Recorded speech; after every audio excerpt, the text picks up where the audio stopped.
مرد مدرسے سے کم دا حفظ استاد حافظ عبدالباری صاحب داد مرد و مہمان خصوصی حضرت مولانا سید محمد زکریا شاہ صاحب تا اعزازی پگڑی او د سر بندی ورکوي نو لغه بر بیا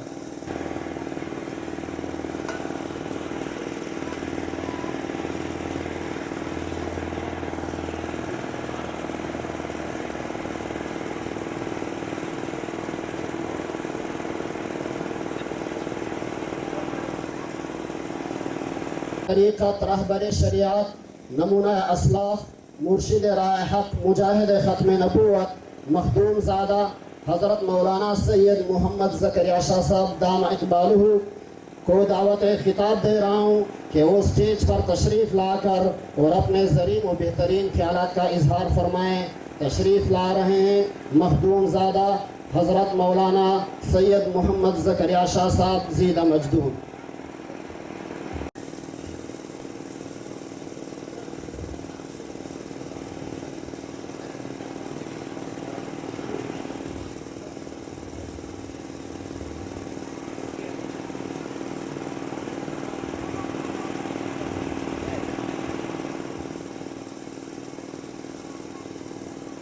نحمده ونصلي ونسلم على رسوله الكريم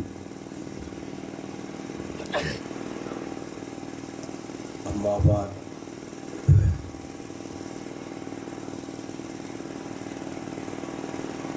جناب نبی کریم صلی اللہ علیہ وآلہ وسلم کا فرمان ہے کہ جب کسی جگہ پر اللہ رب العزت کے دین کی نسبت سے لوگ جمع ہوتے ہیں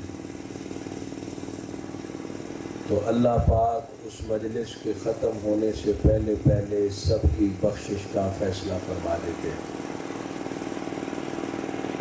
اللہ پاک سے دعا ہے اللہ پاک آج کی اس مجلس کو ہم سب کی بخشش اور مغفرت کا ذریعہ بنائے،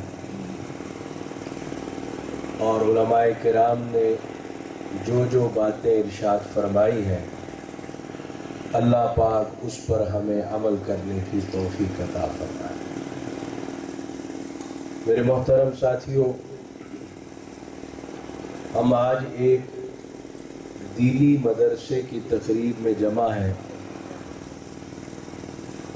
جہاں پہ طالب علم اور اساتذہ کرام قرآن اور حدیث کی تعلیم اور علم حاصل کرتے ہیں۔ وقت کافی گزر چکا ہے، میں صرف ایک حدیث بیان کر کے آپ سے اجازت چاہوں گا۔ آپ صلی اللہ علیہ وسلم نے فرمایا کن طالباً او عالماً، کہ عالم بن جاؤ یا طالب علم بن جاؤ۔ علماء کرام جن کو اللہ نے قرآن اور حدیث عطا فرمایا ہے، ایک حدیث میں آتا ہے قیامت کے دن اللہ سب علماء سے کہیں گے کہ تم جنت میں چلے جاؤ۔ کچھ علماء کہیں گے کہ اللہ پاک ہم تو کمزور ہیں، ہمارے اعمال کمزور ہیں، ہمارے معاملات کمزور ہیں، تو اللہ پاک فرمائیں گے کہ اگر میں نے تمہیں جہنم میں جلانا ہوتا تو تمہارے سینوں کے اندر اپنے علم کا نور نہ داخل کرتا، قرآن اور حدیث سے تمہارے سینوں کو منور نہ کرتا اگر میں نے تمہیں جہنم میں جلانا ہوتا، تو ان کو اللہ پاک بلا حساب و کتاب جنت میں داخل فرما دیں گے۔ اور حضور نے فرمایا یا تو عالم بن جاؤ او طالباً، یا طالب علم بن جاؤ۔ اور تیسری بات آپ صلی اللہ علیہ وسلم نے فرمائی اگر تم نہ عالم بن سکتے ہو نہ طالب علم بن سکتے ہو فَقُنْ خَادِمًا، پھر ان علماء اور طلباء کے خادم بن جاؤ، ان کی خدمت کرو۔ جو آپ سے خدمت ہو سکتی ہے قرآن اور حدیث کے طلباء اور علماء کی ہمیں کرنی چاہیے۔ اور چوتھی بات آپ صلی اللہ علیہ وسلم نے فرمائی، آپ نے فرمایا کہ اگر نہ تم عالم بن سکو، نہ طالب علم بن سکو، نہ پھر خادم بن سکو، تو پھر فرمایا کہ چوتھی چیز یہ ہے کہ ان لوگوں سے محبت کرنے والے بن جاؤ۔ علماء سے، طلباء سے محبت کرنے والے بن جاؤ۔ محبت ایک ایسی چیز ہے، آپ صلی اللہ علیہ وسلم سے ایک صحابی نے کہا یا رسول اللہ، ہم نے جنت کو نہیں دیکھا، ہم نے جہنم کو نہیں دیکھا، حتیٰ کہ ہم نے اللہ کو بھی نہیں دیکھا، لیکن صرف اس لیے مانتے ہیں کہ آپ نے سے محبت ہے، آپ نے فرمایا اللہ ہے تو ہم نے مان لیا گیا تھا۔ ایک صحابی حضور کی خدمت میں حاضر ہوئے، عرض کیا یا رسول اللہ، میں گھر جاتا ہوں تو بچوں میں دل نہیں لگتا، دکان پہ بیٹھتا ہوں میرا دل نہیں لگتا،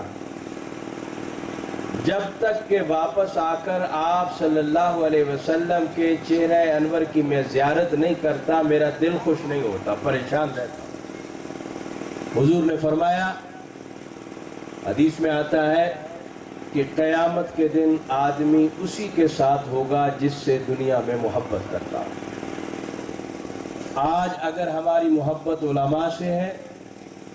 طلباء سے ہے، قرآن حدیث پڑھنے پڑھانے والوں سے ہے، قرآن حدیث کے نظام کو اس دھرتی پر نافذ کرنے والوں کے ساتھ ہے، تو قیامت کے دن بھی اللہ پاک ہمیں انہی لوگوں کے ساتھ اٹھائے گا۔ اس لیے ہمارے حضرت شیخ التفسیر مولانا احمد علی صاحب لاہوری رحمۃ اللہ علیہ وہ فرماتے ہیں اپنے شیخ کا واقعہ۔ حضرت لاہوری کے شیخ تھے حضرت اقدس خلیفہ غلام محمد صاحب دین پوری رحمۃ اللہ علیہ، اور حضرت مولانا احمد علی لاہوری رحمۃ اللہ علیہ وہ ہستی ہیں جو بیک وقت ولی اللہ بھی تھے، شیخ التفسیر بھی تھے، مجاہد بھی تھے،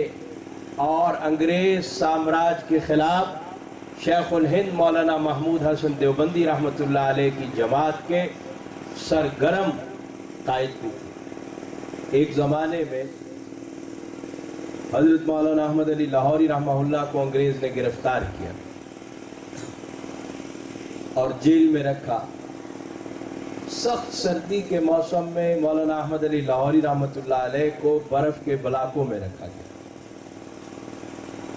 کئی گھنٹوں کے بعد حضرت لاہوری کو جب برف کے بلاک سے نکالا تو سپرنٹینڈنٹ جیل نے پوچھا کہ مولانا آپ کا کیا حال ہے؟ تو حضرت لاہوری رحمہ اللہ فرمانے لگے میرا جسم ٹھنڈا ہو گیا ہے، میرا ایمان پہلے سے بھی زیادہ گرم ہو گیا ہے۔ یہ مجاہد لوگ، اور حضرت مولانا احمد علی لاہوری رحمہ اللہ وہ ہستی ہیں جن کی قبر سے 6 مہینے تک جنت کی خوشبو آتی رہی۔ آج بھی وہ لوگ موجود ہیں، وہ اخبارات موجود ہیں کہ جن اخبارات کے اندر اور جن لوگوں نے خود حضرت لاہوری کی قبر پر گئے تو دفن کرنے کے بعد 6 ماہ تک حضرت لاہوری کی قبر سے جنت کی خوشبو آتی ہے۔ بہت بڑی ہستی تھی۔ تو حضرت لاہوری رحمۃ اللہ علیہ اپنے شیخ کے بارے میں فرماتے ہیں، حضرت